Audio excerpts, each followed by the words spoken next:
Meu nome é Natanael Alves de Souza, né? Sou maranhense, né? E moro hoje no Pará.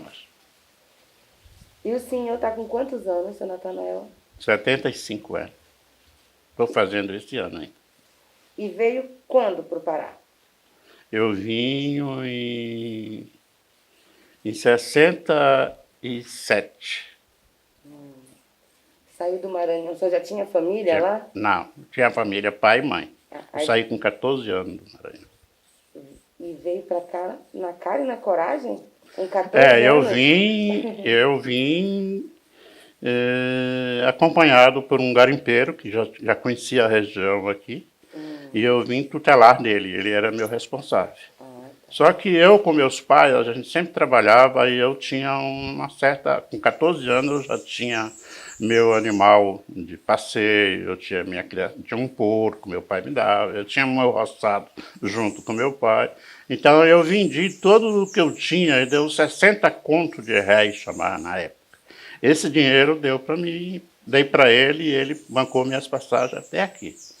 Hotel, São Luís do Maranhão, a primeira vez que fiz em São Luís do Maranhão. Você é da onde no Maranhão? Eu sou de Santa Luzia, Santa Luzia do Tide, que chamava. Aí foi para São Luís para depois vir para o Pará. A gente veio para São Luís. São Luís pegamos um avião, nesse tempo só tinha uma empresa de avião aqui no estado, que era chamada Paraense, né? Avião velho que pingava óleo por todo lado, você entrava assim, olhava, estava pingando óleo nas asas por todo lado. E era uma vez por semana, né?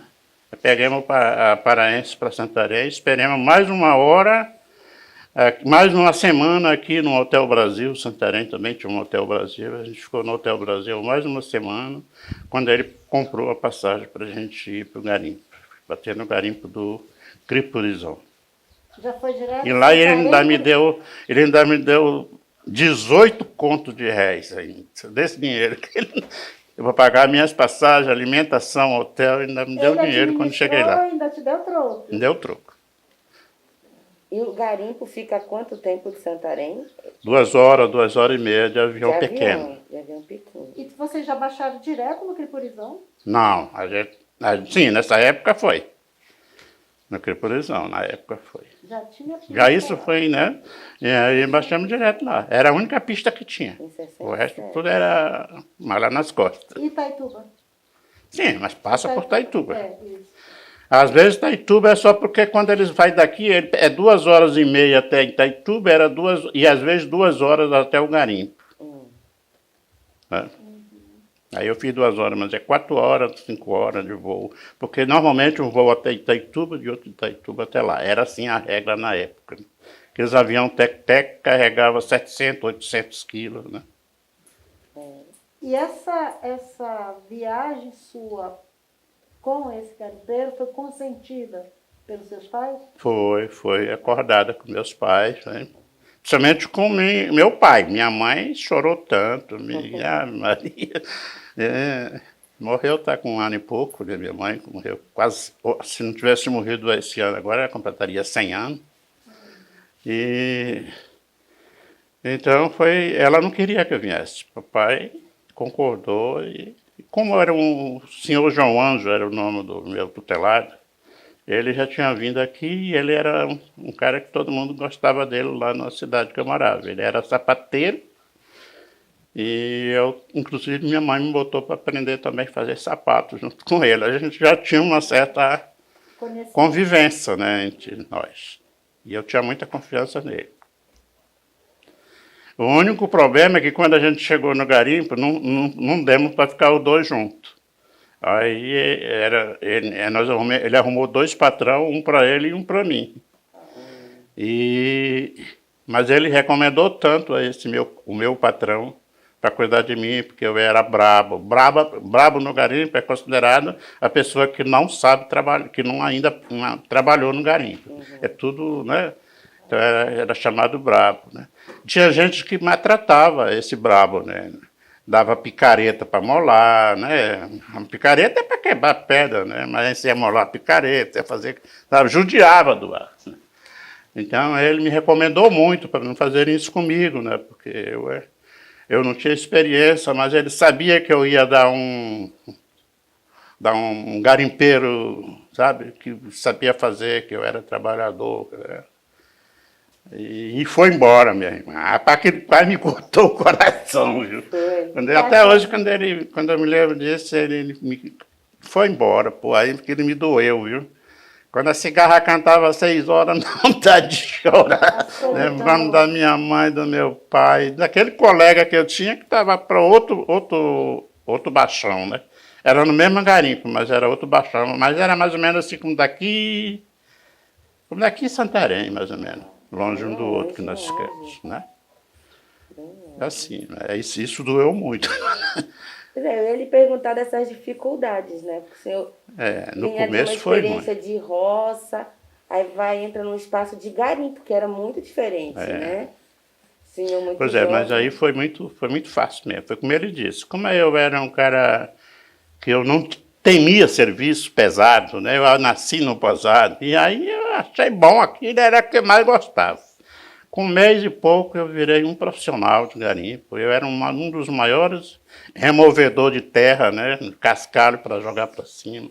Eu ganhei duas especialidades. Uma foi de remover o cascalho, remover e jogar para cima, eles sem a terra derramar longe, né? A terra cair lá só um montinho. Porque quando você joga a terra com ouro assim, que vai derramando, o ouro vai caindo fora. Quando você joga só um montinho em cima do monte lá, aí até o ouro, você não perde muito ouro. Por quê? Porque naquele tempo não tinha mercúrio. Naquele tempo era tudo manual, né? Então eu ganhei essa especialidade de trabalhar e eu ganhei a segunda especialidade foi em lavar a terra para apurar o ouro. Quando eu sentava a máquina, e eu botava uma pessoa para botar água, outro para tirar curimã, outro para botar a terra no ralo para mim, e eu usava 2 palhetas nas mãos. E eu mexia a terra, parecia uma máquina. Então eu lavava muita terra por dia, né? E aí, às vezes, nesses garimpos, quando dava, eu falei, rapaz, dá para tu arrumar o teu peão aí, Natanael, para ir lavar uma terra para mim? Eu ia lavar terra no outro baixão, ia remover terra aqui. Assim, né? Então, eu ganhei uma especialidade muito rápido. Só que isso durou 1 ano e pouco. Eu passei... ganhava bem por isso? É? E ganhava bem por esse trabalho? Rapaz, na época era 2 gramas de ouro, né? A diária. Era 2 gramas de ouro. Em contos, porque tu... Só que 2 gramas de ouro não dava para comprar nada. Naquela época, 1 quilo de ouro dava 7, 8... Como é que a gente chamava? Né? 1000 cruzeiros, R$1, né? 1000... Eu nem sei chamar mais aquele dinheiro naquele tempo. Né? Não consigo mais chamar. Cruzeiro. Mas era assim, mas era muito bom. E eu gostava, eu tinha o maior prazer em fazer isso. Né? Só que com 1 ano e pouco eu virei dono de serviço. Com 15 anos? Eu passei. Eu tomei conta, né? Era minha mesmo. Aí eu já tinha peão comigo. Barranco, tu tinha um barranco? Eu tinha barranco, né? 1 ano e pouco, aí... Nesse sentido, né? Eu sempre trabalhei com 14 pessoas, 15 comigo, né? E aí era direto, era um debreando, era outro, não. Mas era muito bom, né? Eu passei a ser dono. Aí de 3 em 3 ou de 4 em 4 meses eu vinha para Santarém ou para Itaituba. Às vezes eu vinha com 5, 6 quilos de ouro, pagava todo mundo, 5, 6 quilos de ouro. Teve uma vez, isso já foi no garimpo do Água Branca, eu comprei uma casa em Santarém por 30 quilos de ouro, dei 15 de entrada e paguei 15 com 60 dias. Teve uma vez que eu vim para Santarém, que eu fiz um plano para ir para Maranhão, isso já foi no garimpo do Mamual. Eu fiz ia fazer 8 anos que eu não via meus pais. Aí dessa vez eu vou. E aí eu tenho 36 quilos de ouro, eu registrei 6 quilos e passei 30 como contrabanda, combinado com o piloto da alfândega, que já tinha alfândega nesse tempo. Antes não tinha, né? E aí eu vendi esses 30 quilos de ouro em Santarém. Nesse tempo Santarém não tinha cais, o navio ficava ancorado no meio do rio, né? E eu fui vender esse ouro lá esses 30 quilos lá. Foi a coisa mais... E era fácil vender lá? Era fácil. Mas também era barato. Não, mas eu não tinha, não tinha essas facilidades. Eu que tentei ver se eu achava um preço melhor do que o de Santarém, né? Tinha, mano. Santarém, quando você descia lá naquele aeroporto velho lá, era um monte de gente, né? Marreteiro querendo, cadê o ouro? Tem ouro, né? Mas aí eu sempre disse, não, eu só tenho 6 quilos aqui, eu vendo 6 quilos. Vendi os 6 quilos e levei o resto para o hotel. Nesse tempo eu morava num hotel, tinha um Hotel Brasil, eu tinha um quarto número 5 era considerado meu, tinha minhas coisas, quando eu saía ficava fechado, tinha uma pessoa que cuidava lá, né, zelava pelas minhas coisas. Aí quando eu passava 6 meses, às vezes um ano, né, sem vir, eu chegava, estava tudo do mesmo jeito. Mas assim, né, então dessa vez que eu peguei os 36 quilos de ouro, que eu vendi lá na borda do navio, essa foi a tristeza que eu fiquei. Eu quase fico doido. Porque eu não sabia o que era talão de cheque. Aí cheguei lá, o cara me deu um cheque e eu trouxe de lá 6 radiotransmissor no negócio, né, na compra né?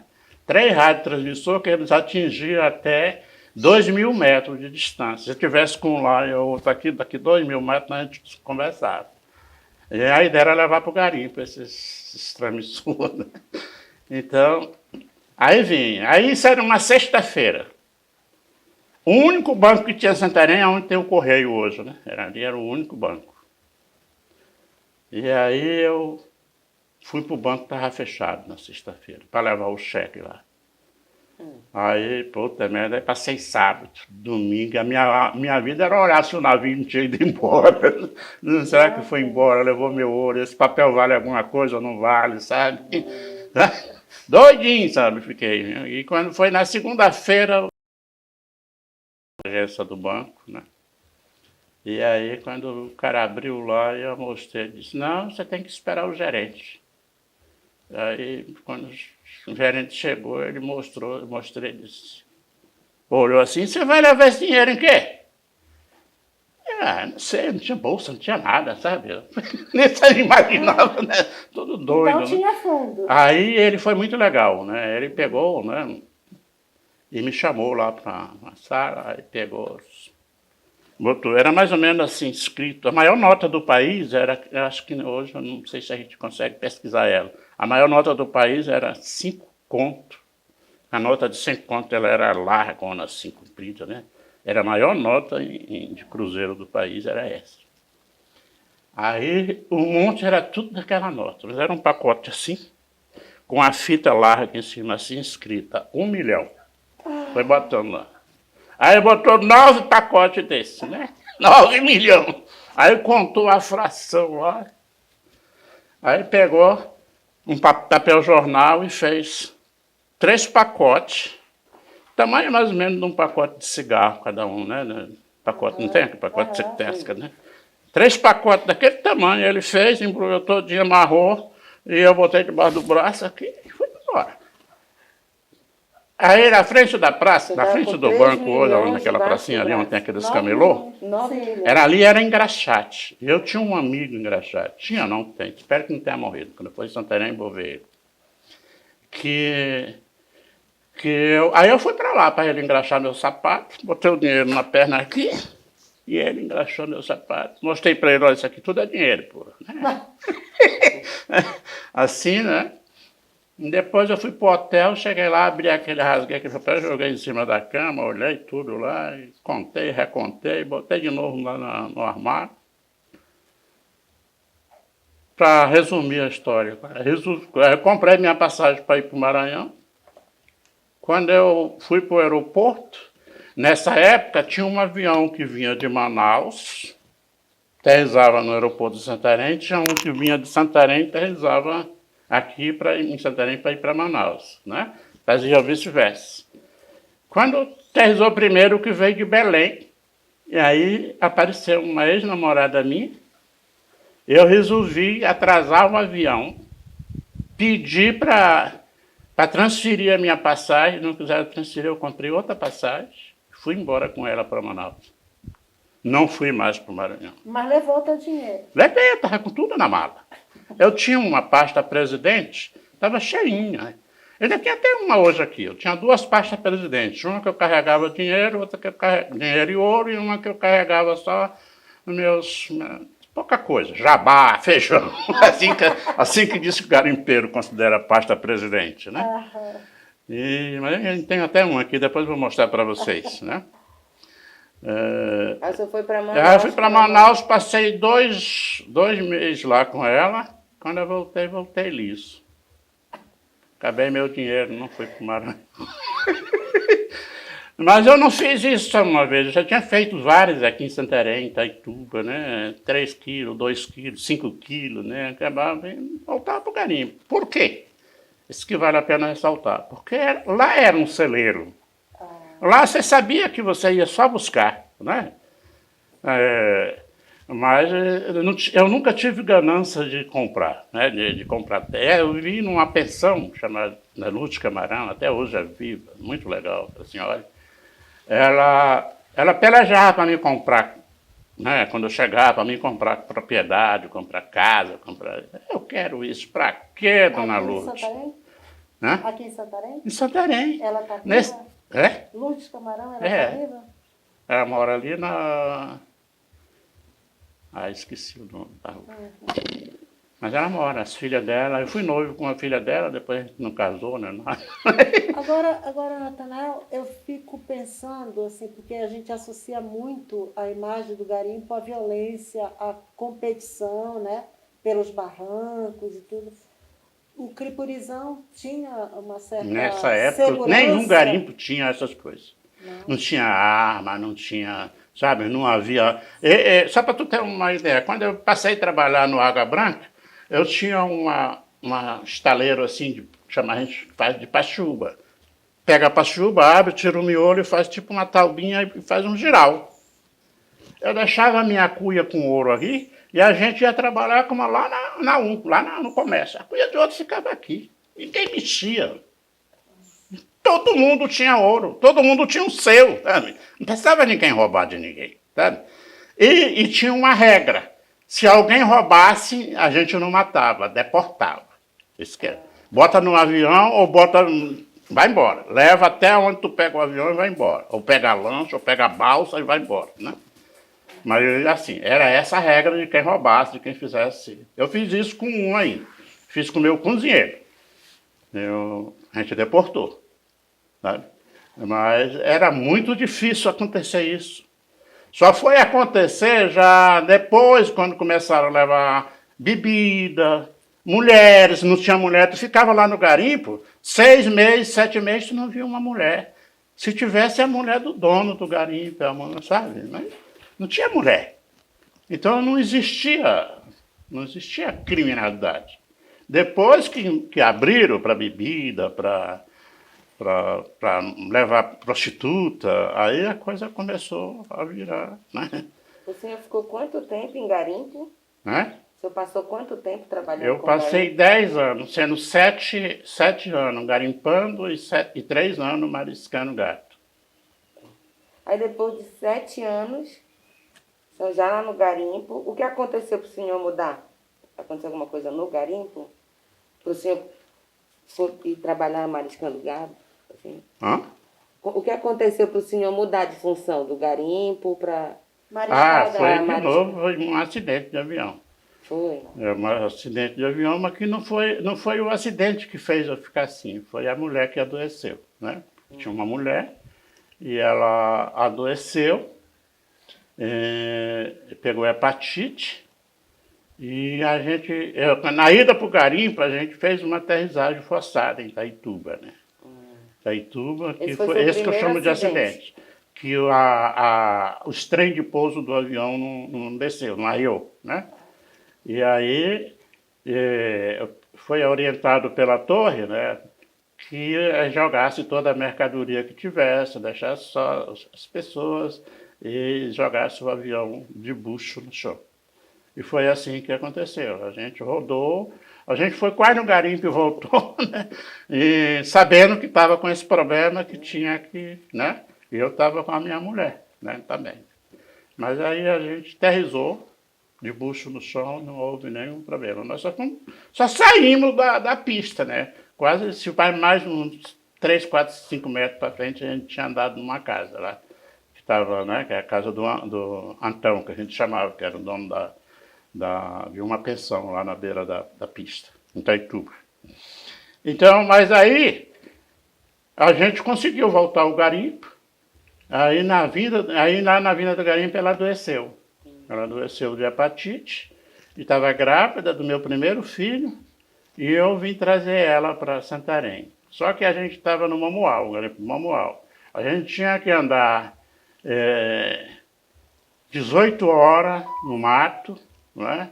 Como ela não podia andar, a gente teve que trazer na rede, né? Um monte de homem ajudou a me trazer na rede, ela até na beira do rio Jamanchim, aonde a gente pegou a Bajara até na pista para pegar o avião. Isso levou 3, 4 dias, né? Chegamos lá, pegamos o avião. Quando chegamos em Santarém, quando o avião desceu, ela deu o último suspiro. Morreu na aterrissagem Grávida. Ela grávida do meu primeiro filho. Perdi todos os dois.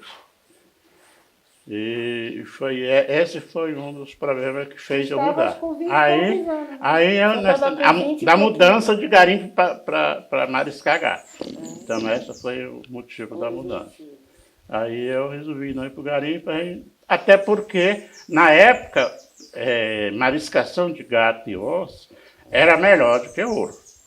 Dava mais dinheiro do que ouro. A pele era mais cara, A gente né? chegava com Santarém, eu cansei de chegar em Santarém com 700 couro de gato maracajá, 70, 80 couro de onça pintada. E quando a gente descia no aeroporto, era um monte de dinheiro querendo comprar, pedindo para comprar. E quanto é que tu tem? Eu dou tanto.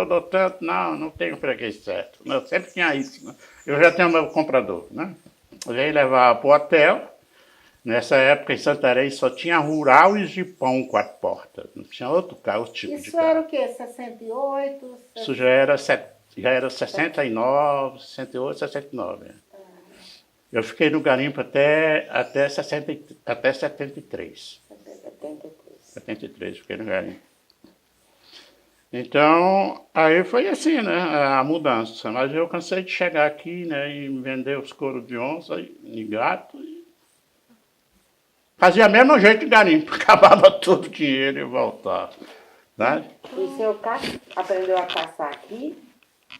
Aqui. Não sabia nada disso não, lá no Maranhão. Porque não é fácil caçar onça, né? Mas é muito bom. Gato de Eu mato, aprendi. né? Por onde tu circulaste atrás de gato, de onça? Né? Por onde tu circulou atrás de gato? No rio Jamanchim, toda a cerca do rio Jamanchim, e o Tapajós, a cabeceira do Tapajós, já chegando perto do Mato Grosso. O senhor ia sozinho? Durante esses 10 anos também, eu fiz uma outra aventura, que essa acho que não adianta contar muito não, porque as 3, né? Mas eu fiz três aventuras para achar garimpo. Ou seja, eu saía junto com outro camarada, com sal, farinha e munição, uma espingarda ou 2 espingardas, revólver, né? Para pesquisar ouro, para achar um garimpo. Eu fiz isso 3 vezes. E aí passava 3 meses, nós dois, só comendo farinha e peixe salgado. E assado, não tinha outra coisa, não tinha café, não tinha açúcar, não tinha nada, era só carne. Só procurando terra e tentando achar. E a gente comia normalmente mutum, cujubim, só mais árvore. Cujubim, nambuaçu. A gente deixava para matar, inclusive, né? Já na hora que estava para se acampar, de tarde, a partir da tarde, né? Para não estragar a carne. Eu comia um dia, no outro dia era outro. Então você subiu. Aí eu fiz essas aventuras de mariscação, de testagem de garimpo, e passei algumas coisas. Na última que eu fiz, eu fui preso. Fui preso na Serra do Cachimbo. Varei na Serra do Cachimbo. Ainda Santarém, Cuiabá, quando eu varei na Santarém, Cuiabá, lá, construída pelo 9º Batalhão, era só alagação, né? Os tratores saíam só quebrando. Eu varei lá. né? Eu mais um outro rapaz, né? Ele era de Soro, no Pará, perto de Belém. Sori, E, né? e quando a gente foi, apareceu no Beck lá, eles levaram a gente para a Serra do Cachimbo, onde estava construindo aquele aeroporto internacional hoje lá da Serra do Cachimbo. E aí eles botaram a gente para quebrar pedra, Os porque foram militares? considerados a gente, primeiro, eu não tinha um documento, ele nunca tinha sido registrado. E eu não tinha documento. Tinha aqui, em Santarém, mas ele não. Né, o comandante da Comara, da aeronáutica, não aceitaram, não confiaram na gente. Eu dizia que eu tinha documento, que eu queria aprovar. E eles não aceitaram, botavam a gente para quebrar pedra. Tinha muito índio também, né? Achava engraçado quando era de noite, um barracãozão, né? Com aqueles montes de índio lá que trabalhava Lá na Serra do lá na Cachimbo? Serra do Cachimbo. Tinha Na prisão, índio lá estava em preso, cima? detido, preso. Detido pelos militares? Pela Comara, a Marinha, né? Por Não é- que eles Comara, detiveram né? esses índios? Aeronáutica, isso, aeronáutica. Aí o subtenente Santana, foi ele que deu ordem de prisão pra gente. Me lembro ainda hoje o nome dele. E a gente só tinha direito de tomar um café de manhã com rosca e comia 2 horas, aí só no outro dia de manhã, café com rosca, sabe? E assim não era só eu não, os índios tudinho também era assim. Que índios eram? E Munduruku, a gente quebrava Carapó? pedra para construção. Aí quando foi um dia, eu doido para vir para sair daquela, né? Sim, o motivo era que tinha havido um sequestro em Mato Grosso de uma pessoa no Mato Grosso e a gente foi censurado como sequestradores. Não. E que iam mandar a gente para lá, para Mato Grosso, para comprar. Achava que Só que vocês enquanto poderiam isso, botava a gente para quebrar pedra. Aí quando foi um dia, aí tinha um avião como é que chama? Era Comara. não, como é que é esses aviões grandes que carrega a gente do governo? Carrega, esqueci o Fábio. nome. Da FAB, Da FAB. Jumbo, Hã? aqueles Hércules. Aquele grandão. Passava uma vez por semana lá. Poxa, esqueci o nome do avião, velho. Tá escrito no. Aham. E esse avião entrou. Esse Santana, que era o cara que tinha aprendido pra gente, ele ficava no acampamento dele mais longe, que era que tinha tela, não tinha mosquito, borrachudo, nesse tempo tinha muito lá. Borrachudo, era tudo lá, onde ele morava era tudo. Aí, então, quando o avião entrou, eu entrei debaixo daquelas hélices do avião. Bom, a minha ideia era apelar para o comandante uma vida para Santarém, antes do Santana chegar. Mas quando eu entrei para baixo, o Santana já tinha chegado no jipão dele lá e gritou comigo, mas eu já estava embaixo da. O avião ainda estava rodando naquelas hélices doidas lá e eu estava debaixo. Quando o comandante do avião desceu, o que você está fazendo aí, louco? É louco mesmo, eu estou louco, mas é para ir para minha casa, viu, Zé? Aí ele foi, desceu, o que está acontecendo? Aí o Santana disse, não fala com esse nacional aí não. Aí disse, não, pera lá, deixa eu ouvir o cara. Eu acho que ele tinha grau mais do que o Santana, né? Aí pediu, pera lá, deixa eu ouvir o cara. Aí eu contei para ele a minha situação, ele disse, eu vou levar ele, se ele não provar que tem documento, eu trago ele de volta. Eu levo ele no avião, vou para Belém, vou não sei para onde, quando eu voltar eu trago ele de volta e te entrego. Aí o Santana não falou mais nada. Só que aí eu falei para ele, mas nós somos 2, ele disse, só levo tu. Aí o meu parceiro estava perto já de mim nessa hora, começou a chorar. Aí eu tentei calmar ele, olha, cara, tu vai, eu vou lá, eu vou provar que eu tenho documento e eles vão te mandar de volta. Eu vou te esperar lá em Santarém. E aí vim, estou querendo lembrar o nome do avião, o nome simples. É do governo. Esse avião carregava tudo. Eu me lembro que dessa vez eles vieram, aterrissaram em Jacarecanga, tinha um motor que era o tamanho dessa cozinha aí. Aí eles arriaram aquela bundona dele e um guincho Já vinha um helicóptero dentro, né? Um helicóptero com a zona assim dentro. Aí botaram aquele motorzão lá dentro. É. E outra coisa, não tinha poltrona, era só aquele bancão comprido de um lado e do outro, senta ali, não tem. Aí me sentei lá e vim embora. Quando cheguei em Santarém, já vivia com essa mulher, mãe dos meus filhos aqui hoje, Belterra. Aí quando cheguei lá, só que a gente vivia assim, ela vivia e não vivia, né? Aí eu ia pro garimpo, deixava ela, via ela quando voltava de novo, né? E aí eu fui lá com ela, meu documento tinha ficado lá, né? Aí quando eu cheguei lá, ela estava aqui para Belterra, para casa do pai dela. Ah, mas aí o cara ficou bravo. Ele foi comigo até lá na casa. Aí ele disse, olha, é o seguinte, eu vou pernoitar hoje aqui e você dá um jeito de amanhã estar com esse documento aqui. Senão eu vou autorizar a polícia para lhe pegar toda. Aí sei que ele me bateu um monte de não sei se era raio-x, um negócio que ele me fotografou, mas não era câmera, era um aparelho que filmou tudo, né? E aí eu arrumei um amigo, né, que me levou lá, trouxe aqui em Belterra, aí eu peguei o documento, quando foi no outro dia de manhã, nesse tempo para vir para cá não era asfalto, era tudo estrada de chão, vinha por dentro, né? Uma volta doida, né? E aí eu vim, quando foi de manhã, eu estava lá no aeroporto com o meu documento. Né?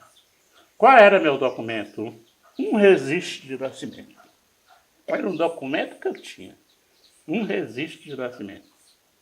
Eu disse para ele que eu só tinha isso. Né?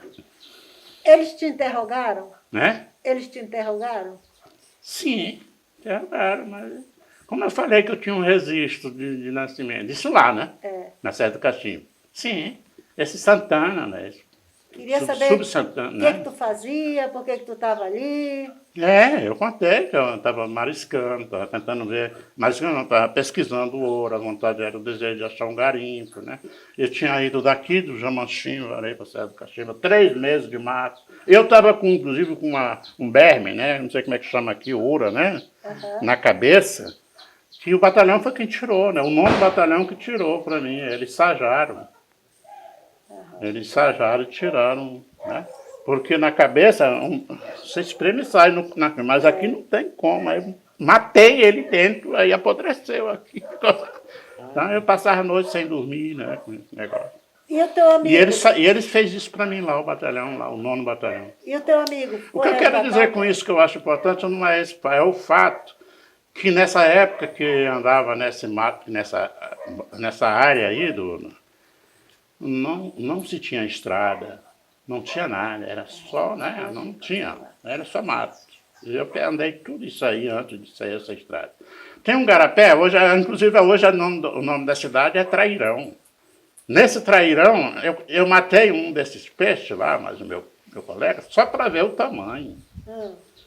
A gente matou um cujubi e a gente jogou o fato lá, foi um estribuião desse bicho comendo. Né? E que tamanho? Aí quando foi de manhã, ele estava na beira, quando a gente levantou, foi escovar o dente, ele estava na beira, assim, aquele pretãozão assim, daqui lá, né? Era desse tamanho mesmo? Aí eu peguei uma 20 que eu tinha e atirei nele, né? E fez um rebuliço da porra, mas a gente ficou 3 dias nesse lugar, porque a gente estava furando as terras ao redor desse acampamento que nós estávamos lá. Aí no decorrer dos 3 dias ele boiou morto, e aí a gente puxou para a beira ele, e aí eu me lembro que a gente botou um cipotitica na boca dele assim, enfiamos um pau, e eu botei no ombro dele, no meu assim, e a aba dele só arrastando no chão. Né? Do tamanho do pirarucu? Mas ele é pretão, né? Então, aí hoje o nome da cidade lá é Trairão, porque esse rio tinha muito trairão mesmo, né? Esse aí eu passei, antes de ter estrada nem nada, eu já tinha andado por aí, né? Então, teu primeiro contato com a BR-63 foi nesse ponto de abertura perto da Serra do Cachimbo? Isso. Onde com mais o ou 9º batalhão. Onde mais ou menos hoje porque o 8º estava aqui ainda, estava chegando em Rurópolis. Tá, a parte que vinha de lá, né? E eles vinham, foi de lá para cá eles vinham, tá entendendo? E eu estava vamos contar os de Moraes de Almeida para lá, né? nessa região aí do Rio Jamanchim, né? Então, esses são os motivos, assim, né? E que notícias tu tinhas de que estavam abrindo uma rodovia? Quando foi as primeiras notícias? Não sabia nada disso, não. Eu não sabia quando eu cheguei lá. Achei engraçado que quando a gente saiu na alagação, né? Que era só quebra-quebra de trator, não tinha nada. Rasgando a Era mata, né? só quebra-quebra. A gente chegou na beira de uma grota, né? Grota que a gente chama, não sei se vocês sabem, é uma cabeceira de água, né? Um jorrar. A gente desceu para beber, quando deixou o Jamanchim, né? As coisas na beira da...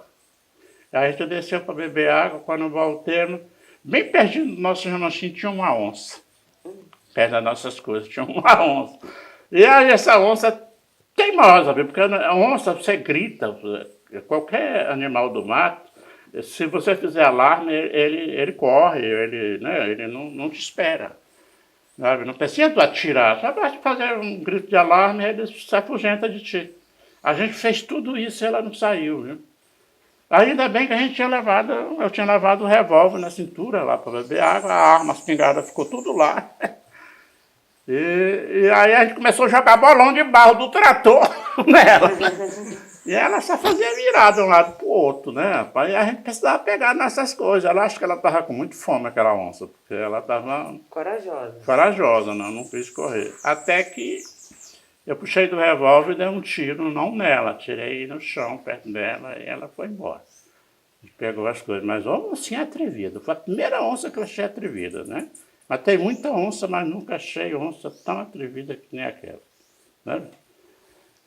Ela estava, na verdade, admirada com aquela abertura ali na Ou mata. então com o Jamanchim lá, sei lá, que ela estava próxima, mas não era perto assim como daqui aí, mas daqui no portão, mas uma onça, se você pega uma coisa daqui ali, é uma onça que quer né, fazer pular para te agarrar, é fácil, né? Mas se ela tiver com muita fome, assim, essa é a minha concepção. A onça não cobra, essas coisas só te ofende quando tu mexe com ela. A cobra tá aí, não mexe com ninguém, mas você vai lá e pisa nela, pô. Por que ela não te morde? Tá entendendo? Uma onça, entendeu? Então eu ando qualquer hora, não tem essas coisas, não. Então assim, né? O senhor não tinha medo do mato, né? É? O senhor não tinha medo do mato? Não, medo nenhum. A única coisa que eu tinha medo, que eu tinha medo era de índio. Medo de índio naquele tempo, porque naquele tempo tinha os índios, podia ser, né? Qualquer coisa com você não sabia. Eu tinha medo, mas aí normalmente eu andava, todas as vezes, as outras 2 vezes que eu andei nas pesquisas de ouro, eu andei com índio. Eu tinha um índio, que até hoje eu sinto muito. Ele queria tanto que eu fosse padrinho de um filho dele. Ele era de Jacarecanga, o nome dele é Justino. Então ele toda vez que eu ia para o mato, era ele a pessoa que eu ia. E quando a gente acampava na beira de um garapé que começava a fazer visagem que a gente chama de jogar pedra, balançar pau, aí ele dizia, compadre. Aí ele se retirava, né, dali, ou no outro dia de manhã ele ia, se entendia com ele, ele dizia, olha, compadre está assim, ele disse que a gente não pode ir para cá, a gente pode ir para ali. E a gente seguia as orientações dele. Era o Né? compadre? Isso eu tinha um pouco de receio, né? Não era medo, mas eu tinha receio, né? O que é o compadre? Porque naquele tempo, sem um guia indígena, era complicado, né? Era complicado. Legal. E o que é o compadre que ele falava? Né? O que é o compadre que ele Compadre é o outro índio. Ah, tá. Era o outro índio. Que era o que estava, né, jogando pedra na água, né? Estava dando sinal que... Para não passar, né? Era a ideia de um outro índio que dava sinal para não seguir por aquele caminho. Ele orientava que não, para cá não, para cá não. Aí a gente seguia a orientação que ele trazia. Tá, então assim, só sobre índio, uma última pergunta aqui para a gente passar para o outro bloco, que é os índios que estavam na Serra do Cachimbo. Presos, né? Eles estavam presos, eles estavam... Quem era? Era Munduruku, era Caiapó? Chegou a saber quem era? Não. Não. E nem sei se estava na mesma situação minha. Não sei nem se tava. Sim, era essa coisa que eu ia dizer. Quando era de noite, cada um deles tinha um rádio, Fico Transglobo, que era naquele tempo era um radão desse tamanho. Cada um tinha, e todos eles ligavam na difusora de Manaus. Todos os rádios na mesma emissora, no barracão era... Os índios? Os índios. Os índios E era tinham aqueles rádio? rádios bonitos. Eles trabalhavam, acho que foi só para comprar aquilo, porque quase todo mundo tinha rádio. Né? E era aquela zoada todo na difusora de Manaus, o mesmo rádio. Só ia para um lugar. Era Só tinha homem ou tinha Mas eu não sei mulher? te dizer, essa especialidade eu não sei, Cira. Só que Só eu tinha fui tratado assim. Né? Só tinha homem ou mulher entre os Só índios? homem. Só havia Só homem. homem. Só homem. Nesse Tá. barracão era só Eram homem. altos ou eram baixos? Não, era chão. Não, os homens eram altos ou eram baixos? Não, era índio mesmo, era baixo. Ah, índios Baixo, baixinhos? com cabelo liso. Tá. Pode passar para outro Podem. tópico, né? É. A abertura das estradas. É. O senhor que já viveu antes, né? Só mato, que não tinha... Como foi esse processo de abertura na sua experiência, assim? O senhor falou que estavam abrindo, o senhor já viu uma onça, né? Logo no comecinho. Mas aí quando começou a sua vivência na estrada que estavam sendo abertas, com a chegada dos primeiros colonos, o senhor chegou a conhecer, a vivenciar esse processo? Eu já... Nessa época mesmo, quando eu vim para cá... A gente já saiu do garimpo, né? A sua relação com essa abertura das estradas. Olha, O senhor viu o antes e o depois, né? eu vi isso nessa época, mas eu nunca tinha noção do que... Naquela época. Noção do que isso significava. Isso lá no Mato Grosso, né? Já chegando no Mato Grosso lá, né? Para aquela banda. Porque o 9º Batalhão veio de lá para cá e o 8º daqui para lá. Mas com a minha estadia aqui, e depois, quando saí do garimpo, morando numa comunidade de São Jorge, daqui a 40 e poucos quilômetros na Cuiabá, já existia, né,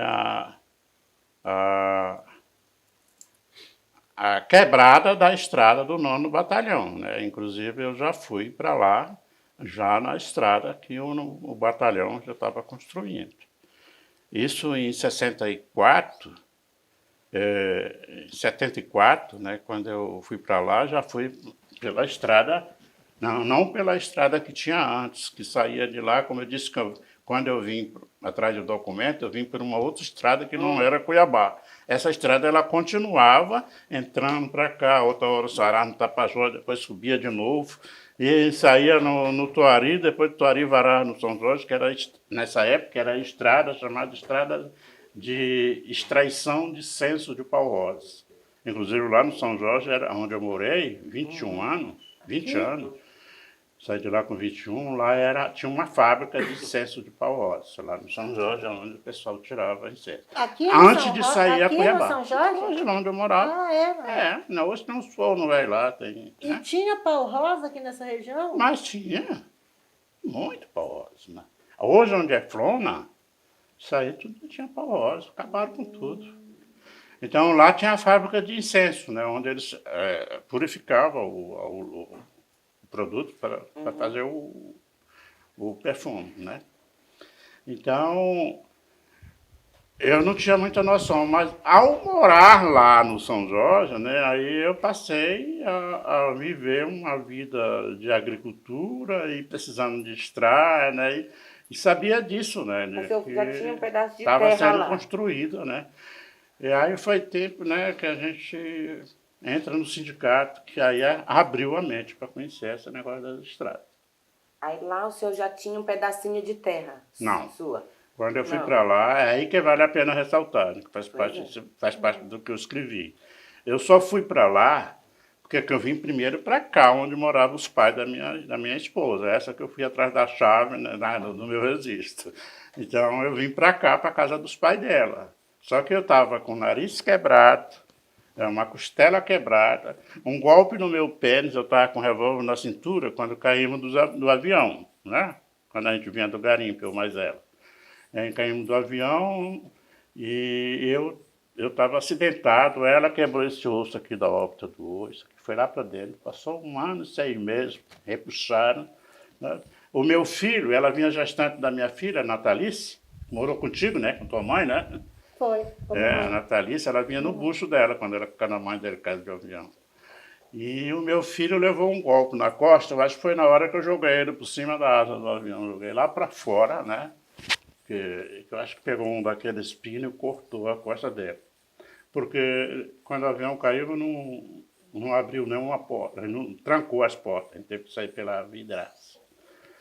Então, aí, né, aí a gente veio para cá, vim para cá, pra junto dos pais dela, e daqui, né, a gente sim, né, perdi e fiquei sem dinheiro. O meu dinheiro queimou-se e os aviões naquele tempo não tinham seguro, era tudo clandestino, e eu perdi tudo. Aí o piloto, os parentes dos pilotos me deram 30% do valor do meu. Mas isso acabou imediatamente logo, a gente ficou sem. E aí eu vim para cá, e nesse sentido, aí eu tinha um cunhado que trabalhava no batalhão, lá no acampamento do São Jorge. Aí ele que me levou para lá para conseguir remédio do fundo rural para a gente tomar, porque a gente não tinha como Esse comprar. acidente de avião foi depois daquela situação de prisão que o senhor teve lá? Foi o último acidente. Ah. E aquele que eu contei foi o segundo. Aí o senhor já tinha, com aquela sua primeira esposa, foi o segundo? Foi o segundo. Tá? Já tinha tido outro, né? Só Que pouso foi de no emergência, né? Tem várias coisas aí nessa história do garimpo que isso não é dá que- para contar. Se eu for contar, vai levar um dia, né? Não, com Então, certeza. mas esse último acidente que foi numa decolagem, o avião não pegou a altura e caiu logo Na na mata. mata, né? Quem estava na pista viu quando o avião desceu, e com 15 minutos já viu o fogo mais alto do que o mato, né?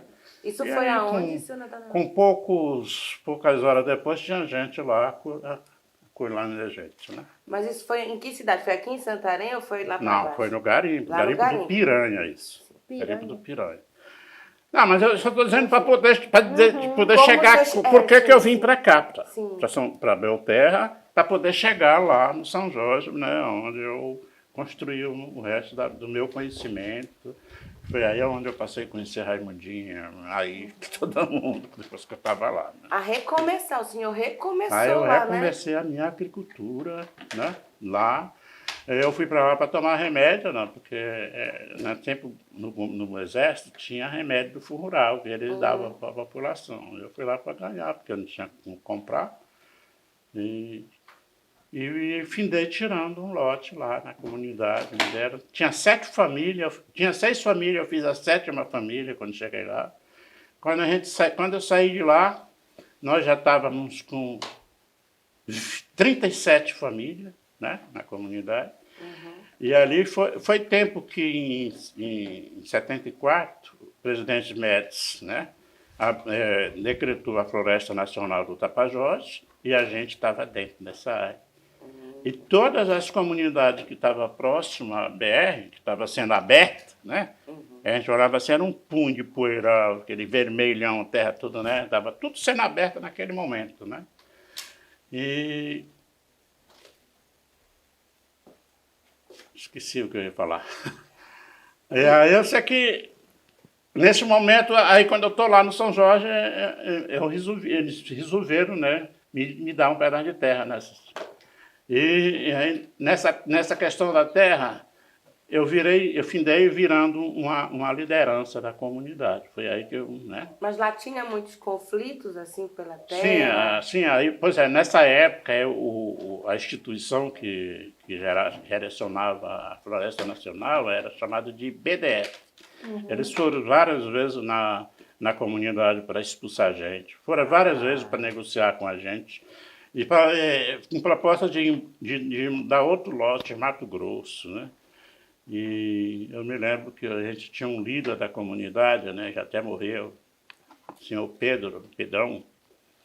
Teve uma vez que todo mundo se tendenciou-se para entregar a terra, como as outras comunidades, Terra Rica, 72, todos eles receberam indenização e saíram da terra, Aí né, embora, da terra dentro da Flor. E nós não pretendia sair, né?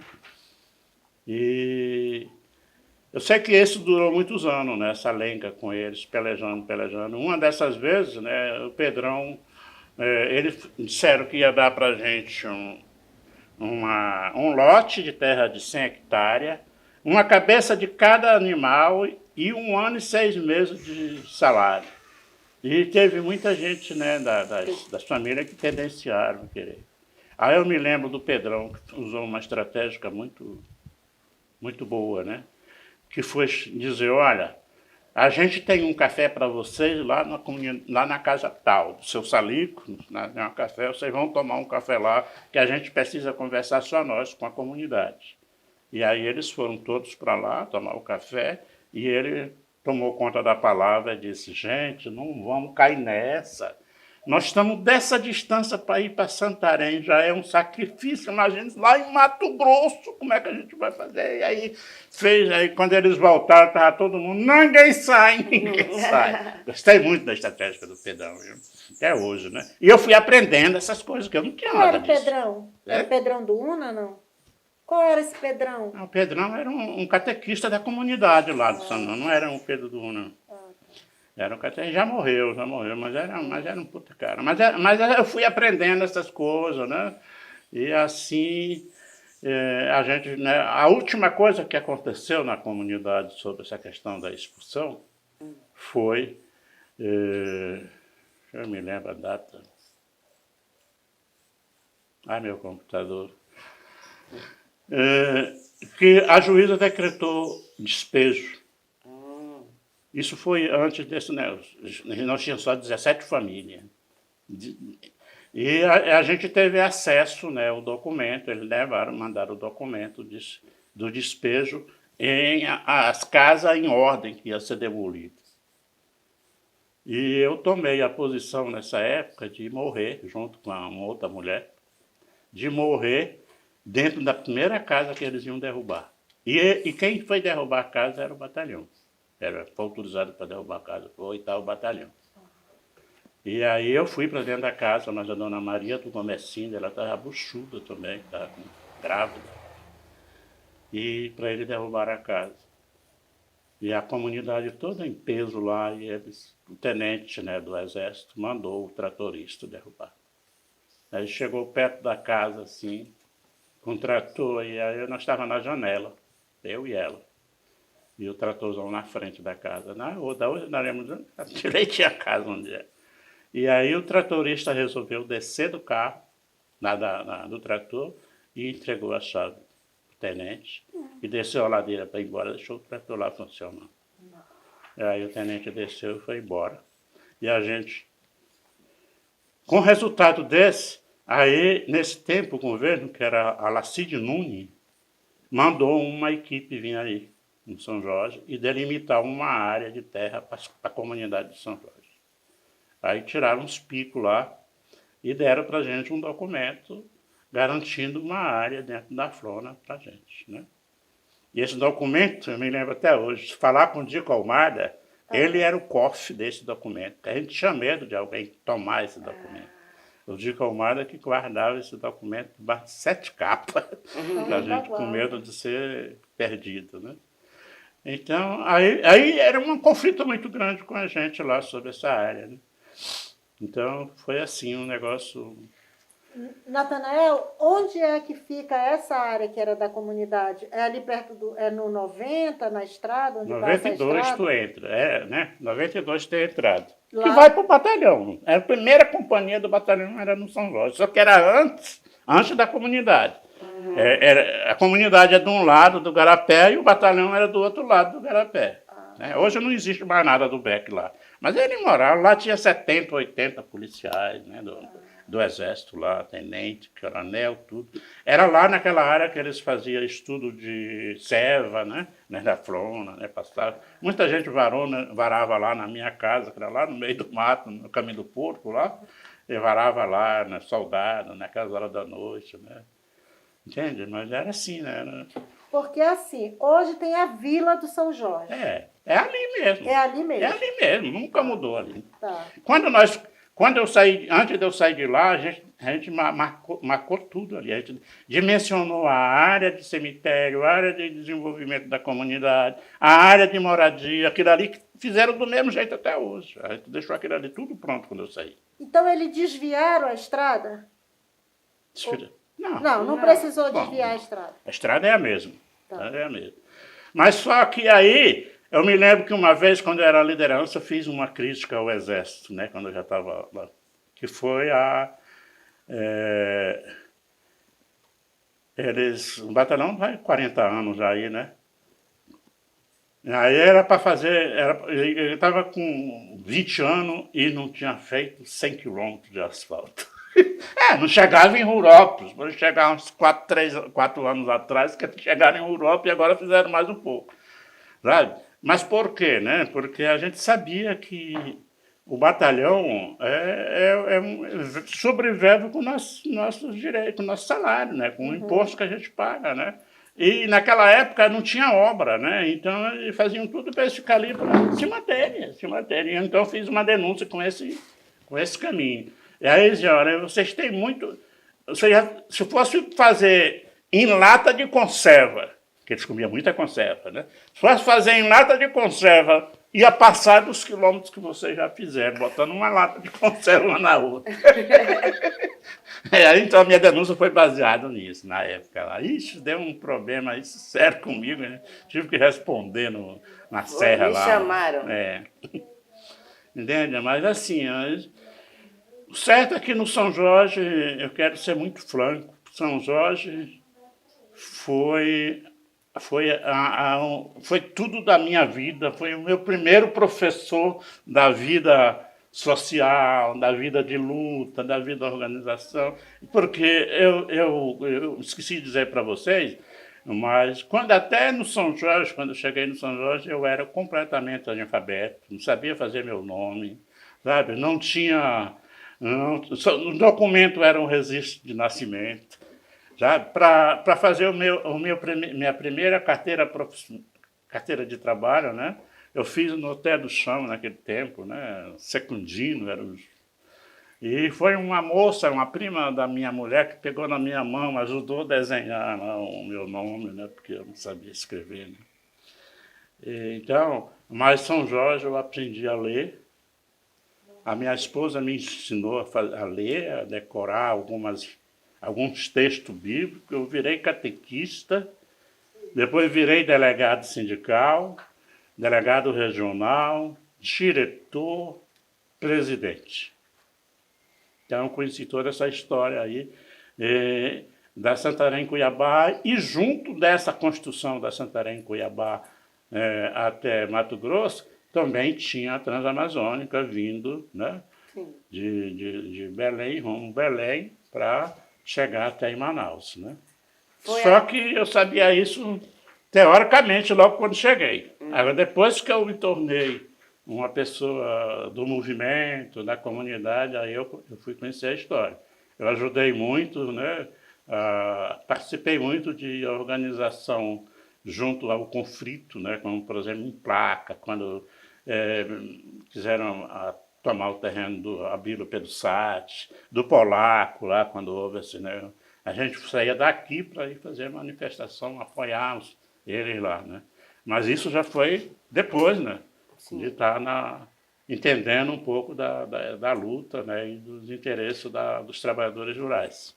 Então foi a partir do sindicato, do movimento social, que o senhor conheceu os moradores da Transamazônica, daqui da... Foi, isso mesmo. E eles também lhe ajudavam a sua comunidade quando vocês precisavam? Existia essa troca? O sindicato fazia essa mobilização de ajuda mútua entre todos? Sim, assim, existia, por exemplo. Eu no São Jorge, teve uma vez que a Transamazônica veio um caminhão cheio de gente, né? Por exemplo, a ajudar a cortar meu arroz. O Valdir Gans, a Rose Scalabrin, que é casada com... Olha, que foi ministro lá no Acre, rapaz, do PT. Não se bate? Esqueci o nome dele. Não, que foi candidato a presidenta. Eles vieram A cortar meu Marina. arroz. Marina. Né? A Marina? A Marina. Não. Mas a Marina, a Rose trabalhou com Pô, ela. tá com o nome do cara na boca. Enfim, também. Chico Mendes. Ele foi ministro lá, lá para... A professora Raimundinha vai lembrar. É, Marandinha. O Como é da o nome Rose. do marido da Rosa, Scalabrini? Que foi ministro? O Cibá. Cibá! Eu falei Cibá, também que eu tô me lembrando. Então, Eu falei então que eles não é vieram, isso, né? eles vieram cortar arroz para mim na Transamazônica. Eu fui lá várias vezes, né, ajudar eles, né? Assim, havia essa ligação mútua entre as direções, não era a população. Acontece que quando eles chegavam, isso influía muito na comunidade. Mas, por outro lado, por exemplo, no São Jorge, isso hoje, inclusive, não existe em comunidade nenhuma que eu saiba, quando eu se tornei líder da comunidade, eu e mais outros, que não era só eu, a gente podia ir para a reunião, para o trabalho. Se fosse o dia que tivesse que derrubar o nosso roçado, a comunidade ia lá e derrubava o nosso roçado, brocava o nosso roçado, apanhava a nossa rua, assim, sabe? Eu me lembro que lá no São Jorge tinha um dono de um pau de arara, né, que era o único transporte que tinha, que era o Finado Laurindo. Ele disse o seguinte: olha, vocês que são líder da comunidade não pagam passagem. Vocês vão para Santarém a serviço da gente, então não pagam passagem. Então havia uma integração mútua entre os trabalhadores, né, de um reconhecimento do trabalho da gente, né? Eu acho que isso era muito útil e dava muita força para a gente. Hoje, né, tudo é pago, se não for pago o cara não vai, não vem para reunião, não, sabe? É terrível, eu não sei como é que de repente ficou assim. Porque até no meu tempo na presidência do sindicato não era tão assim, não. Ainda existia participação macisma, né? Você chamava para uma assembleia, não precisava... Né? Havia colaboração, né? Naquele tempo. Hoje não tem nada disso. Eu não quero saber... Aliás, eu sei por que aconteceu isso, né? Eu não gosto de citar não, porque eu pego muita porrada quando eu falo disso, né? Eu acho que o Partido dos Trabalhadores tem culpa nisso, né? Tem culpa. Bora ajeitar o microfone do seu Natanael. Tá para cair. Bom. Aí vai... Uhum. Tá bem... Tava mesmo. Tá na beirinha. É porque a barriga tá É, puxando. A barriga tá puxando. Bom, continuando, seu Natanael. Aí o senhor chegou à presidência do sindicato. Como foi essa trajetória? Essa aí é uma coisa boa, né? Aí eu vou lembrar um pouco da atitude do Avelino, né? Para contar do sindicato, se não falar da corrente sindical, não acontece nada, né? Porque naquele tempo o Sindicato dos Trabalhadores Rurais vivia, né, antes de passar para a nossa mão, vivia na mão a gente chamava de pelego, né, a diretoria no passado. Chamavam de pelego, por quê? Porque era aquela diretoria que o governo chega aqui e impõe, né, você que vai ser presidente, é apontada pelo governo do Estado, pelo presidente, né? Naquele tempo era assim, nós não, para criar um presidente legítimo, que fosse trabalhador, que fosse defendesse os objetivos realmente do sindicato. E aí a gente foi criado em 74, em 77, né, a gente nesse tempo já estava, né, envolvido na comunidade, e havia uma participação muito grande de uma parte da Igreja Católica, sabe, que apoiava, né, a luta dos trabalhadores. E aí, nesse sentido, a gente começou a ser chamado, né, para discutir a situação dos trabalhadores rurais.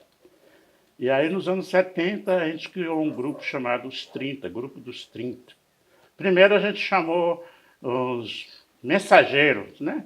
Depois mudou para o Grupo dos 30. E esse Grupo dos 30 lançou uma chapa no sindicato nos anos 70. Mas perdeu a eleição. E aí sim, nós tínhamos em Santarém um apoio da FASE, na pessoa do Todd, do Antônio Vieira, que eram pessoas que... Pode interromper, te corto. O que ele tá? Para, Fernando! Ei! Ele tá vendo alguma coisa. É bem o outro cachorro do vizinho que soltaram. Soltou, eu vou ter que prender Pode ele no outro continuar, lugar. Pedro? Pode, tá rolando. Tá. Tá. E eu me esqueci o que eu estava falando. Que era a fase, né? Ah, sim.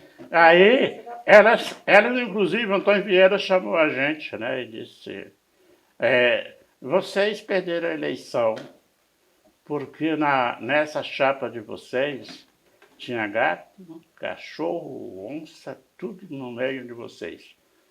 Vocês, para ganhar a eleição, vocês precisam fazer uma seleção de pessoas sérias, pessoas, né? E era mesmo, depois que a gente foi ver que na chapa tinha gente que saía, né, da nossa conversa aqui, ia direto para o presidente, contava tudo para ele, como é que está planejado, como é que está. E ele preparava outras, né? E nesse sentido foi criado, foi feito, eu me lembro que a gente discutiu e fizemos um levantamento de nomes a dedo. A dedo. E essas pessoas nós começamos a conversar, que aí veio dar o nome da corrente. Corrente sindical. Sabe? Que veio toda aquela história do sindicalismo, né? Aí foi fluindo, e aí Pastana, o isso que eu ia lhe Ranulfo, perguntar, né? os Foram fundadores, os né? caras que fizeram parte disso, né? Que foram morar na colônia, e montaram casa de lona, de plástico lá, e foram, né? E aí foram incentivando os agricultores, e foi criando revenda, foi criando um monte de coisa, né? Que foi dando... que a gente foi abrindo os olhos, né? Vai até bom lembrar que eu lá no São Jorge, nessa época, como eu tinha virado catequista, né? Eu não era católico, eu era evangélico, da família evangélica, mas lá no São Jorge eu virei catequista. E aí eu usei uma estratégia de fazer retiro na comunidade. E eu chamava o Ranulfo ou o Pastana, né? Aí quando foi um dia, fizemos um retiro assim, parece que a gente estava chegando no céu, sabe? E aí, quando foi no outro ano, eu chamei o Pastana de novo, ele disse, mas Natanael, escuta aqui, cara, aonde a gente vai chegar com isso? O que tu quer mesmo com isso? E aí parece que eu disse, rapaz, ele tem razão, não vai resolver o nosso problema mesmo, não, assim, não como a gente quer, não. Então, mas aí a gente foi abrindo, né, toda uma outra visão depois dessas pessoas, né, orientando a gente num caminho de reconhecimento dos direitos da categoria dos trabalhadores, né, que era realmente, na época, não tinha estrada, não tinha, sabe, não tinha posto de saúde, não tinha nada nesse interior mesmo, era uma calamidade, não tinha transporte para... sabe? Começou a ter na Cuiabá, como eu falei, com esse caminhão aí, porque tinha o batalhão de Diabé, mas os estradas antes não, era horrível, não tinha conservação. Mas aí abrimos a mente nessa corrente para essas questões reais da vida dos trabalhadores. E aí, quando foi nos anos 80, lancemos uma chapa e Pastana ganhou o sindicato. Natanael, um movimento sindical que reivindica educação, saúde, sempre sofre muita perseguição, né? Ai, Maria. E o senhor pessoalmente sentiu essa perseguição? Senti. E aí tive a felicidade de que a corrente, quando a corrente era o objetivo, foi o sindicato, né? Só que depois da corrente do sindicato Taimão, esse grupo continuou. Uma corrente continuou, e eu continuei nesse grupo da corrente, né?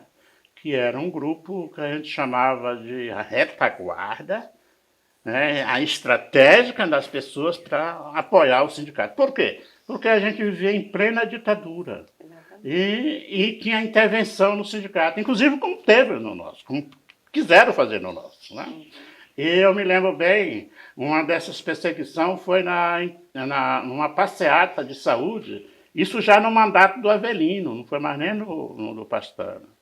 Mas no mandato do Avelino, nós estávamos numa passeata de saúde quando apareceu a intervenção do sindicato. A gente soube lá, nós estávamos na Praça de São Sebastião, nós estávamos com 3.000 pessoas, Que faz uma coisinha antes aí, a corrente sindical foi bom porque ela não integrou só trabalhadores. Ela se juntou trabalhadores e campo, cidades, né?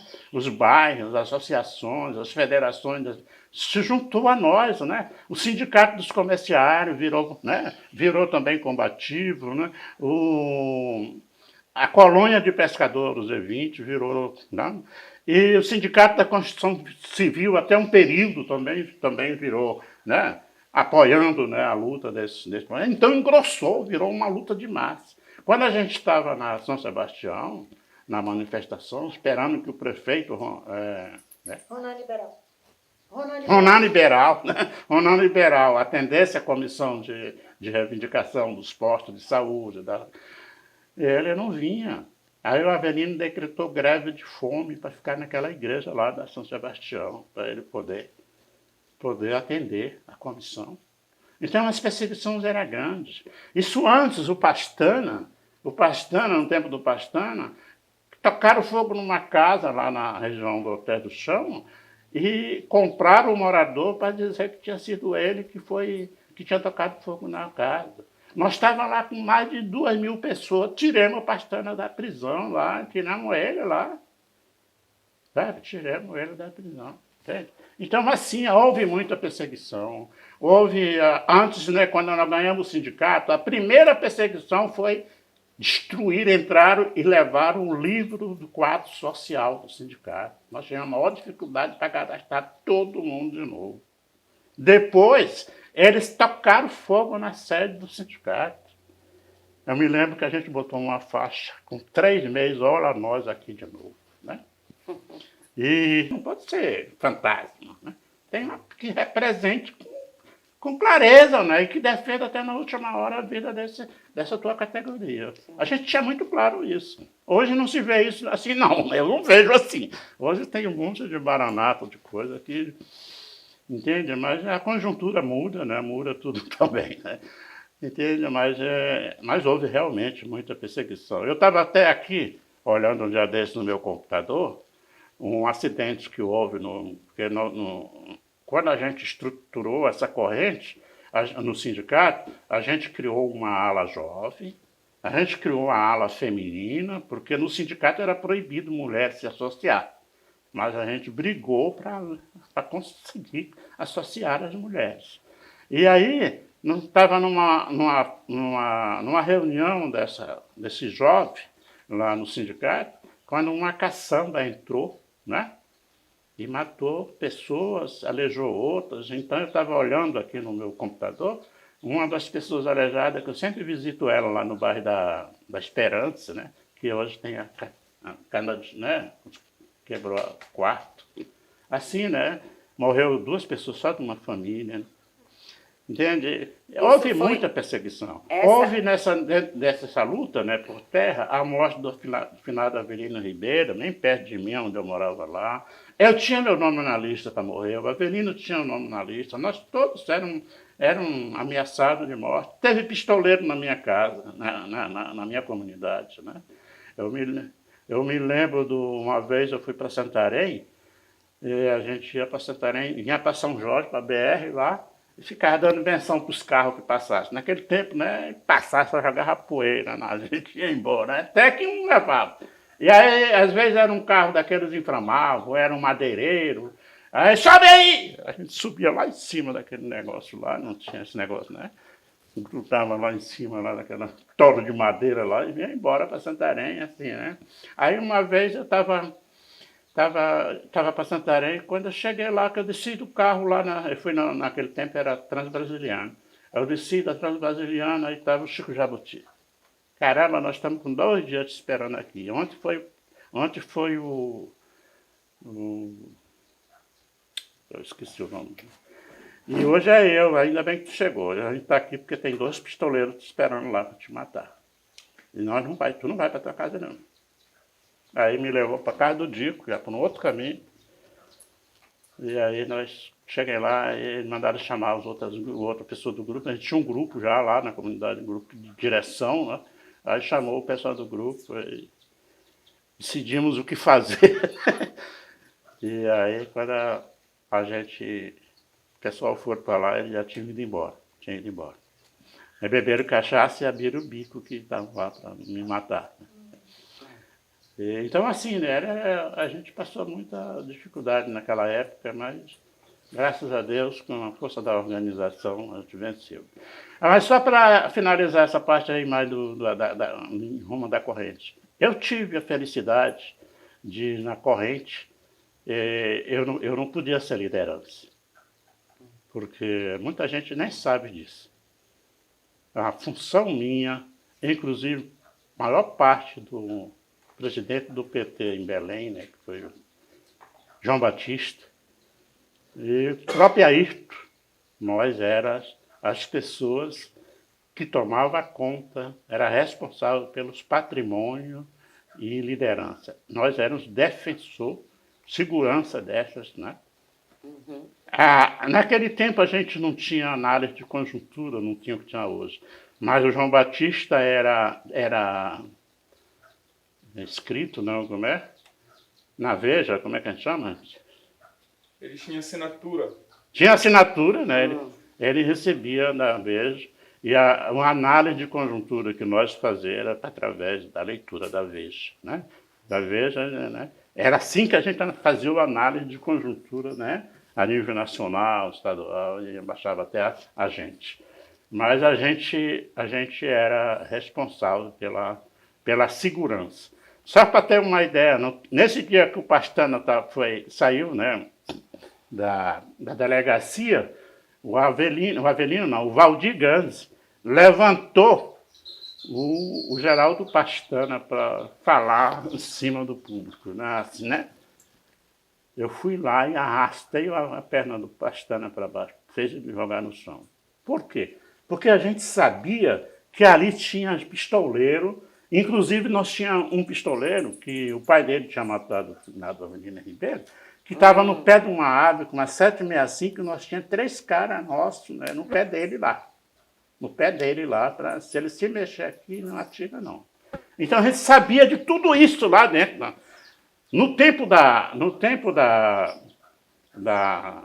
intervenção, nós tínhamos um acordo entre os trabalhadores, nós tínhamos combinado. Se vier aqui, a gente faz uma corrente, canta o hino nacional, o hino do sindicato, e faz uma corrente, prende esses caras no meio, e tinha nego armado, tinha nego de pau, de faca, não sei o que dá se fosse eu mesmo. Eu me lembro até hoje do discurso do Avelino. Ele pegou a chave. Essa chave custou muito suor dos trabalhadores, nós tivemos que fazer muita luta para conseguir isso. Até hoje, eu, como presidente desse sindicato, representando vocês. Mas eu quero dizer uma coisa aqui para todos vocês, eu só dou essa chave por esse interventor aí, se vocês disserem sim. Aí nós, não, tudo de mão dada. E cantamos o hino nacional, o interventor tremeu, e resolveu voltar, e os policiais, tinha 17 policiais armados de fuzis, voltar com ele e foram embora, e nós ficamos na sede até hoje. Entende? Então, assim, muita luta, mas tinha organização. Tinha organização. Negão, e como é que foi, como é que tu vê hoje, eu estou vendo que tu conta essa história emocionado. Hã? Né? Eu vejo que tem muita emoção na forma como tu conta essa história, né? Porque realmente foi uma história muito bonita, né? Dessa luta. Aí eu queria ver assim, para ti, né? Que considerando o menino Natanael, que veio com 14 anos lá para o garimpo, né? Não, do Maranhão. Do Maranhão, isso, mas veio aí para o garimpo, né? Como é que tu te sente tendo sido presidente desse sindicato, que foi um instrumento de luta importante para vocês? Honrado, viu? Honrado. Um analfabeto, um nordestino sem conhecimento de nada, não. E de repente chegar a isso, eu acho isso uma estrondeza na vida, né? Eu me sinto muito honrado por isso. Até porque foi um sindicato que construiu uma história não só para Santarém. A história desse sindicato irradiou para todo mundo. Nunca nesse país alguém tinha resistido a uma intervenção antes. Nós fomos o primeiro que investimos numa intervenção. E isso respondeu. Nós fizemos um filme, né? Nós temos um filme Lamparina, que conta toda essa luta organizada dos trabalhadores. Nós tínhamos, né, eu me lembro que quando foi para gravar aquele hino da corrente sindical, imagine, eu que sei cantar nada, eu que estava em São Paulo na gravadora para cantar, quem puxou esse canto foi os Metralhas, rapaz, meu Deus do céu, não tinha ninguém daqui, sabe? Só eu, mas eu sei puxar canto. Então, por isso que saiu, era aquele discão desse tamanho, né? Aí foi feito esse disco. Tem um hino que era uma mística de luta, e até hoje, né, uma mística de luta.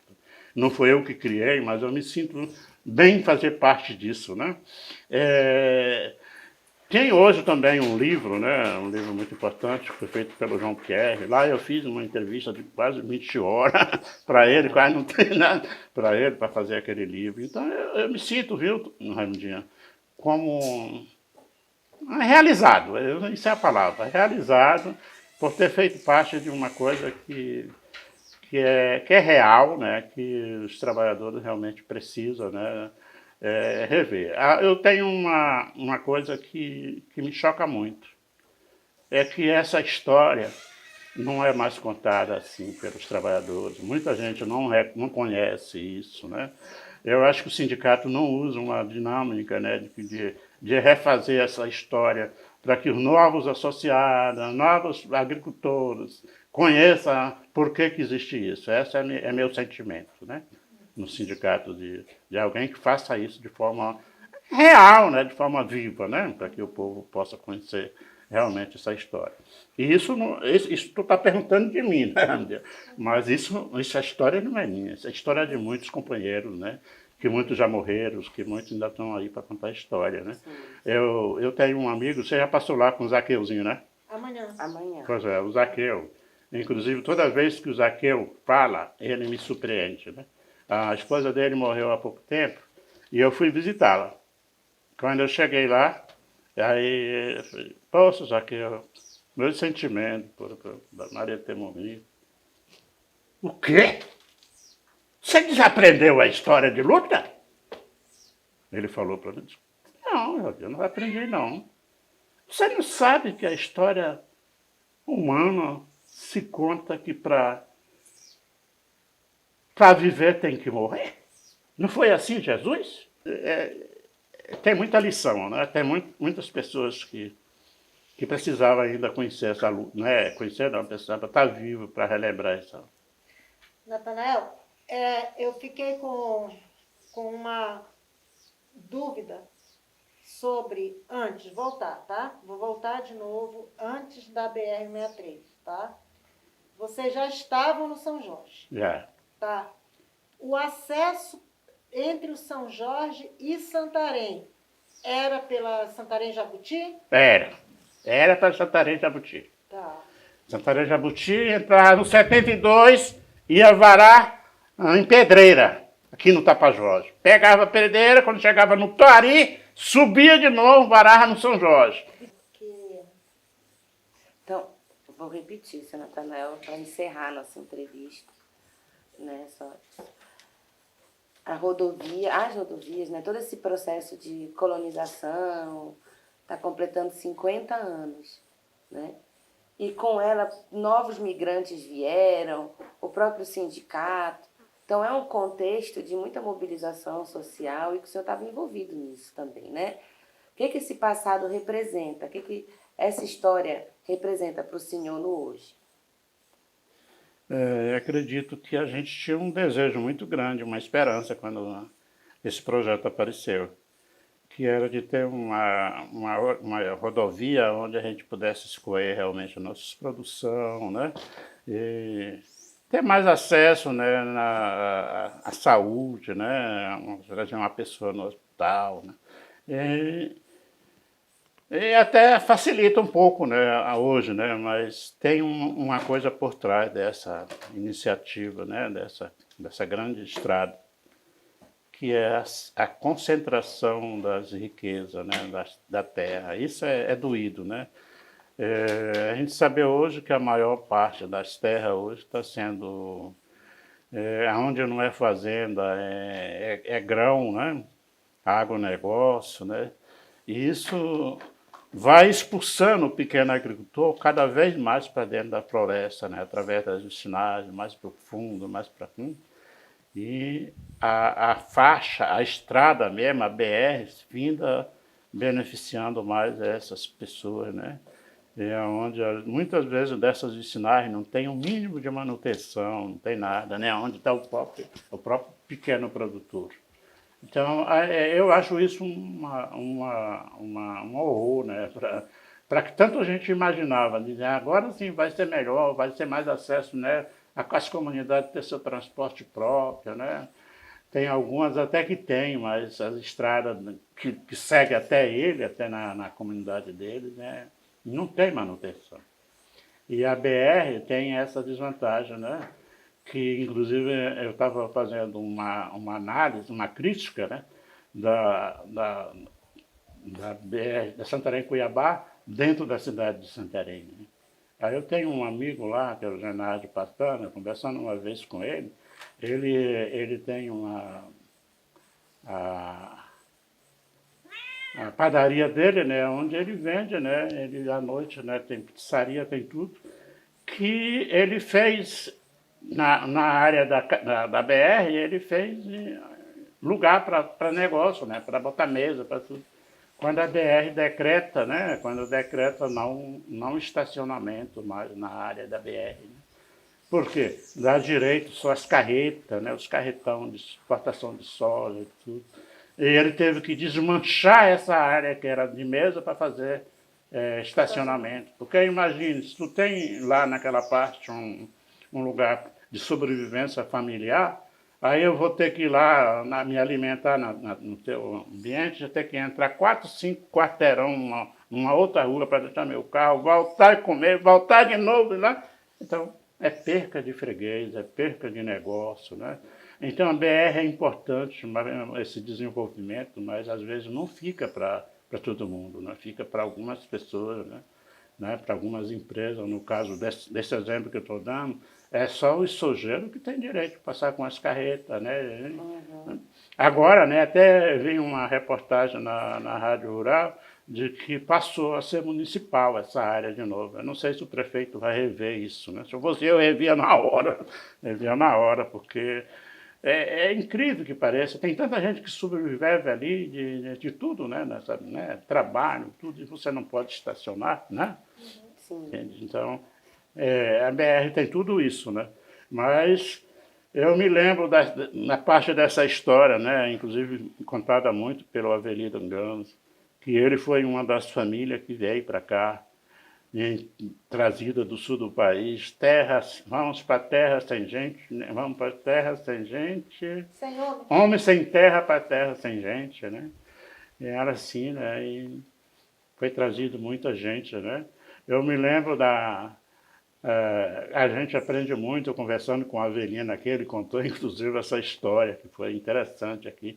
Eu estava lá nesse dia, quando o Rurópolis foi inaugurado, em Rurópolis, Presidente Médici, e o governo estava lá. Ele contou que ele separou o churrasco. Era o Avelino o assador.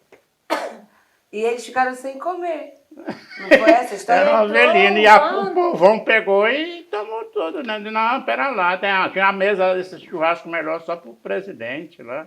Então a gente estava lá naquela batalha. E tu estava em que lugar nesse momento? Estava no lado dos churrasqueiros ou de quem invadiu a cozinha?